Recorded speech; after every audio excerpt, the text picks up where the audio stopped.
या महाराष्ट्राचा लोकप्रतिनिधी म्हणून सामान्य जनतेची माफी मागतो। याचं कारण समुद्रकिनाऱ्यावर उभारण्यात येणाऱ्या शिवपुतळ्याची उभारणी योग्य झाली नाही असं मत तज्ज्ञांचं आहे। मुख्यमंत्री एकनाथ शिंदे, उपमुख्यमंत्री अजित पवार यांनी या संदर्भात एक समिती गठीत केलेली आहे। पण पहिल्यांदाच महाराष्ट्रात अशा प्रकारची घटना घडली पण विरोधकांनी ज्या प्रकारे राजकारण चालू केलं शिवाजी महाराजांच्या नावाने हे योग्य नाही। सगळ्यांनी मिळून एकत्रितपणे येऊन महाराजांचा मोठा आणि भव्य पुतळा कशा प्रकारे निर्माण करता येईल यासाठी एकत्र यावे, पण यावर निवडणुकीच्या तोंडावर राजकारण करणं योग्य नाही। या महाराष्ट्राचा लोकप्रतिनिधी म्हणून आपल्या माध्यमातून मी सर्वसामान्य जनतेची माफी मागत आहे। याचं कारण असं आहे की समुद्र किनाऱ्यावर उभारण्यात येणाऱ्या शिवपुतळ्याची योग्य प्रकारे उभारणी झालेली नाही असं काही तज्ज्ञांचं मत आहे। त्यासाठी माननीय मुख्यमंत्री एकनाथ शिंदे साहेब, अजितदादा पवार व देवेंद्र फडणवीस यांनी एक समिती गठीत केलेली आहे। त्या समितीमध्ये निर्णय येईलच, परंतु एक गोष्ट मात्र नक्की, पहिल्यांदा महाराष्ट्रामध्ये अशी काही घटना घडते, परंतु विरोधकांनी ज्या पद्धतीनं राजकारण चालू केलेलं आहे छत्रपती शिवरायांच्या नावानं ते योग्य नव्हे।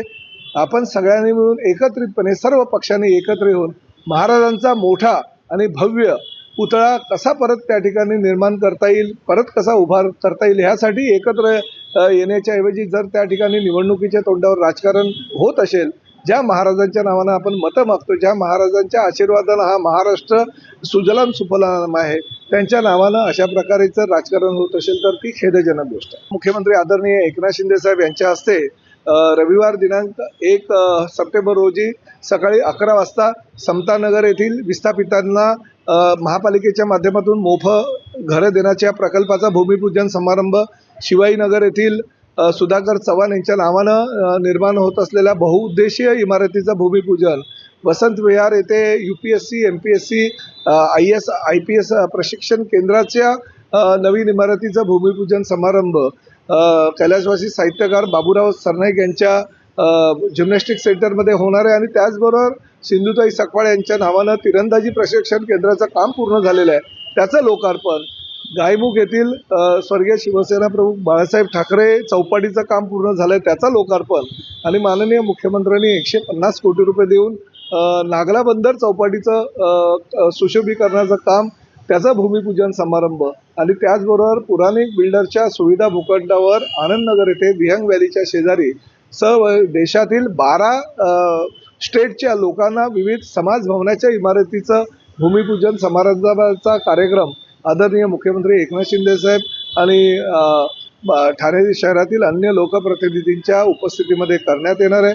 त्यामुळे ठाणेकरांना ह्या सगळ्या नवीन प्रकल्पाच्या भूमिपूजनाच्या किंवा लोकार्पणाच्या कार्यक्रमाच्या माध्यमातून विविध प्रकारच्या ह्या सुविधा उपलब्ध होणार पासून हे सेट ग्रुपमध्ये ज्या जवळजवळ 700 सदनिका धारकांनी घरं घेतलेली आहेत त्यांच्याकडनं 100% रक्कम घेतल्यानंतर सुद्धा अद्यापर्यंत त्यांना पजेशन दिलं नव्हतं। 2016 पासून बऱ्याच लोकांनी त्या ठिकाणी बुकिंग केलेलं आहे, परंतु त्यांची फसवणूक होत होती। त्यांचं असं म्हणणं आहे की महापालिकेमध्ये आम्हाला काही OC मिळत नाही, त्यामुळे तुम्हाला दिरंगाई वगैरे होते, असं त्यांनी कारण सांगितल्यामुळे मी महापालिका आयुक्तांची आणि त्यांची संयुक्त अशी बैठक घेण्याचं निश्चित केलं होतं।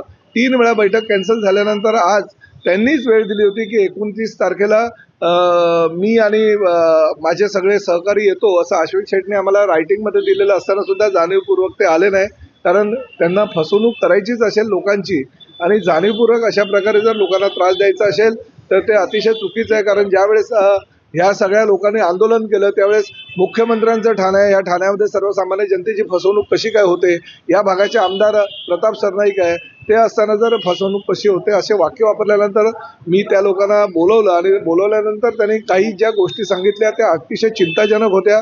अनेक प्रकारचे इलिगल काम ह्या शेड ग्रुपच्या प्रकल्पामध्ये झालेलं आहे, लोकांची फसवणूक झालेली आहे। रेरामध्ये सुद्धा आम्ही कंप्लेंट करायला ह्या लोकांना सांगितलेलं आहे, पण महापालिकेच्या माध्यमातून जे काही इलिगल ॲक्टिव्हिटीज झाल्या असेल किंवा नकाशा व्यतिरिक्त काही त्यांनी जे बांधकाम केलं असेल, लोकांना फसवणूक करून जर लोकांकडनं पैसे लुबाडले असेल तर महापालिका आयुक्तांनी ताबडतोब कारवाई करण्याचे आदेश संबंधित सर्व अधिकाऱ्यांना दिलेले आहे। लोकांना आश्वासन दिलेलं आहे की तुम्हाला महापालिकेच्या माध्यमातून कसा न्याय देता येईल ते बघू। अश्विन शेठ आणि त्यांच्या मुलांबरोबर काही डिस्प्यूट झाला, त्यामुळे त्यांनी स्वतःची कंपनी काढली। घरामध्ये जर भांडण काही होत असेल तर त्याचा नुकसान हा सर्वसामान्य जनतेला का व्हावा, त्यांनी अंतर्गत जे भांडण आहे ते वाद आपापसामध्ये मिटावे आणि सगळ्या लोकांना घरं द्यावी, लवकरात लवकर घरं द्यावी. कारण अनेक लोक बिचारे मध्यमवर्गीय कर्ज काढून त्यांनी या ठिकाणी 100% पैसे भरले, आपली जुनी घरं विकलेली आहेत आणि ते स्वतः भाड्यानं राहतात. म्हणजे एका बाजूला EMI आणि दुसऱ्या बाजूला भाडं, अशा प्रकारे विवंचनेमध्ये ही लोक सापडलेली आहे. परंतु एक गोष्ट मात्र नक्की की मुख्यमंत्र्यांच्या ठाण्यामध्ये आणि प्रताप सरनाईक त्या भागाचा आमदार आहे, त्यांच्या परिसरामध्ये, प्रताप सरनाईकच्या परिसरामध्ये अशा प्रकारे जर सर्वसामान्य मध्यमवर्गीय लोकांची फसवणूक होत असेल तर आम्ही गप्प बसणार नाही. आम्ही त्या लोकांना न्याय मिळवून देणार.